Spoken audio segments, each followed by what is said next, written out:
در و دیوار ان کی روشنیاں سب کچھ ہی بدلا ہوا، معاملہ کیا ہے؟ تو اس وقت اپنے معبد نے عرض کی کہ آج ایک ایسا انسان، ایک ایسی ہستی، ایک ایسی شخصیت، ایک ایسی ذات ہمارے گھر میں آئی تھی، مجھے نہیں پتا، میں نہیں جانتی، لیکن میں نے معذرت کے ساتھ میں اس کا نام پوچھنے بھول گئی ہوں، چلو آج اس کے میں اپنی طرف سے معبد مالک میں اپنی طرف سے نام رکھتی ہوں، میں اس کا نام مالک رکھ کے تجھے بتاتی ہوں کہ آج ہمارے گھر میں مالک آیا تھا۔ مالک کے آنے سے آج ساری کی ساری رونقیں بدل گئی۔ تو اس وقت ابو معبد نے فرمایا کہ بتاؤ تو صحیح ذرا وہ تھا کیسا، بتاؤ تو ذرا وہ تھا کیسا۔ تو اس وقت ابو معبد نے اپنی طرف سے آپ علیہ السلام کے چہرے سے نگار کی تعریفیں کرنی شروع کی۔ تو جب بھی گھر سے نکلنے لگتے ابو معبد اور اس کا بیٹا معبد، تو سب سے پہلے جا کے اپنی اماں کے پاس ابو معبد اور وہ دونوں بیٹھتے اور کہتے کہ وہ بتاؤ نا مالک کیسا تھا، بتاؤ نا مالک کیسا تھا۔ جب بھی گھر میں واپس تشریف لاتے تو فرزاد آ جاتے ہی گھر میں آتے واپس آپ معبد کے پاس آ کے بیٹھتے اور پھر کہتے کہ بتاؤ نا ذرا وہ مالک کیسا تھا، بتاؤ اس کے مالک کا چہرہ کیسا تھا، اس کی آنکھیں کیسی تھی، اس کی زلفیں کیسی تھی، داڑھی کیسی تھی، اس کا مقدس معطر مطہر منور چہرہ کیسا تھا۔ تو اپنے معبد آپ اسلام کی تعریفیں کرنی شروع کرتی اور وہ اپنے دل پہ قلب پہ سکون محسوس کرتے۔ وہ معبد کے گھر میں صبح بھی آپ السلام کا میلاد ہوتا تھا، رات کو بھی آپ السلام کا میلاد ہوتا تھا، صبح اور شام کو آپ الاسلام کا میلاد ہوتا تھا۔ تو وقت قریب ہے، درخواستیں دو ہیں صرف، اپنی اولادوں کو ہمیشہ نبی کریم اسلام کے تذکرے سناؤ، اپنے گھر کے اندر دسترخوان پہ بیٹھ کے اپنے بچوں کے ساتھ کھانا کھاؤ اور ان کو آقا کی تعریفیں، آقا کی سیرت سناؤ، ان کو آقا کی صورت و جمال کے تذکرے اور تبصرے سناؤ۔ میرے آقا مدنی کے سامنے مکی زندگی کیسے گزاری، جو ساری کی ساری مصائب پہ مبنی تھی، آپ علیہ السلام نے اس پہ صبر کیسا کیا۔ آپ اولادوں کو صبر کرنا آپ علیہ السلام کی طرح سکھاؤ، اپنی اولادوں کو آپ علیہ السلام کی سیرت کے اقوال و افعال بتاؤ۔ آپ علیہ السلام کھانا کیسے کھایا کرتے تھے، جب اپنے گھر میں مہمان آئے تو اس مہمان کا اکرام کرو، اکرام کرنے کے بعد آپ اپنے بچوں کو بتاؤ مہمان کا اکرام کرنا سنت ہے۔ اپنے والدین کے پاس جا کے بیٹھو، اپنے بچوں کے سامنے جا کے بیٹھو۔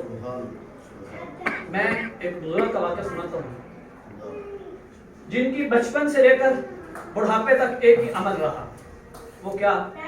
انہوں نے ہمیشہ رات کی عشاء کی نماز کے بعد آنا، گھر میں آتے سب سے پہلے 10 سے 12 سے 15 منٹ میں والدہ کے پاؤں دبانا۔ بچپن میں چھوٹی عمر میں یتیم ہو گئے تھے، تو انہوں نے اپنی والدہ کی پوری زندگی کے اندر، پوری حیاتی کے اندر اپنے اوپر فرض کر رکھا تھا کہ میں نے ہمیشہ ہی اپنی والدہ کے پاؤں رات کو دبا کر کے سونے ہیں۔ ایک وقت آیا کہ ان کی اولاد نے اپنے اوپر باریاں لگائی ہوئی تھی کہ ہفتے کے اندر 7 دن ہیں، جمعرات کو ایک بیٹا والد کی خدمت کرے گا، جمعے کو دوسرا خدمت کرے گا۔ معاملہ کیا تھا کہ انہوں نے دیکھا تھا ہمارا والد اپنی ماں کی خدمت کر رہا ہے، ہمارا والد اپنی ماں کی خدمت کر رہا ہے، پھر اولاد نے اپنے اوپر جس طرح والد نے لازم سمجھا تھا، اولاد نے پھر اپنے والد کی خدمت کرنا اپنے اوپر لازم سمجھا۔ معذرت کے ساتھ آج ہمارے پاس اللہ میری سب سے پہلے میری خاص طور پہ ہم سب کی حفاظت فرمائے، آج ہمارے پاس اپنے والدین کے لیے ٹائم نہیں بچا۔ اگر کسی کو برا لگے تو معذرت کے ساتھ، لیکن یہ حقیقت ہے۔ آج ماں والدہ بوڑھی پوری رات، پوری کی پوری رات اللہ کی قسم تڑپتے گزار دیتی ہے۔ باپ بچے کے پاس، بیٹے کے پاس ہٹا کٹا نوجوان بیٹا ہے، اس کے پاس 2 منٹ کا ٹائم ہوتا، جا کے اتنا پوچھ لو ماں آج کھانسی زیادہ کیوں ہو رہی ہے۔ پھر کل ہم، میں اور آپ سب کل پریشان ہوتے جب ہمارا بڑھاپا آتا ہے، ہماری اولادوں کی جوانیاں ہوتی ہیں، تو پھر ہمیں شکوے شکایتیں ختم ہوتے، ہم جاتے جا کر کہتے ہیں مولوی صاحب یقین دے دو کی گل ہے، پتر نافرمانی بڑھا ہے، پتر نافرمانی بڑھا ہے۔ تو سیدنا عمر رضی اللہ تعالیٰ عنہ قول یاد آیا، آپ اور ان کے پاس کوئی اپنا بیٹے کو لے گئے نا تو والد، تو اس نے پہلے جاتے جب دونوں فریقین کی بات سنی سیدنا عمر نے فرمایا کہ بتاؤ کیا تم نے اپنے والدین کی خدمت اس کے سامنے کی تھی؟ والد بوڑھا تھا، شرمندہ ہوا، سر جھکایا، آپ نے فرمایا کہ سر نہ جھکاؤ، سر اٹھاؤ اور اٹھا کر اپنے بیٹے کے سامنے جواب دو، اگر تم کل تک اپنے والدین کی کفالت کرتے، ان کی پوری خدمت کرتے تو آج تمہارا تابعدار ہوتا۔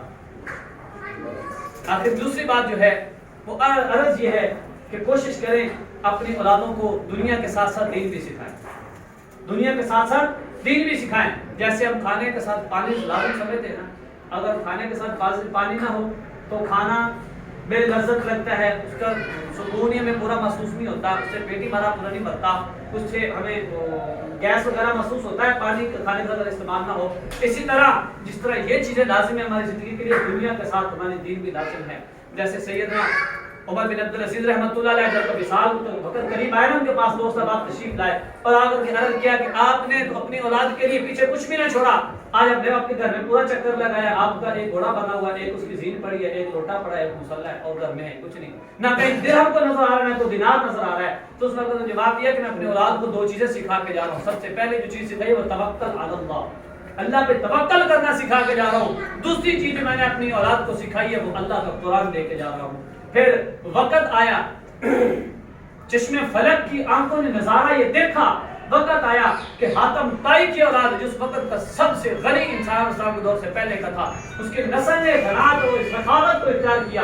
پھر وقت آیا کہ سیدنا عمر بن عبدالعزیز رحمۃ اللہ علیہ کی اولاد جو تھی وہ بادشاہوں کے محلوں پہ بیٹھ کے, ان کی سیڑھیوں میں بیٹھ کے مال و دولت تقسیم کر رہی تھی, اور حاتم طائی کی اولاد جو ہے وہ ہاتھ پھیلا کے مانگ رہی تھی.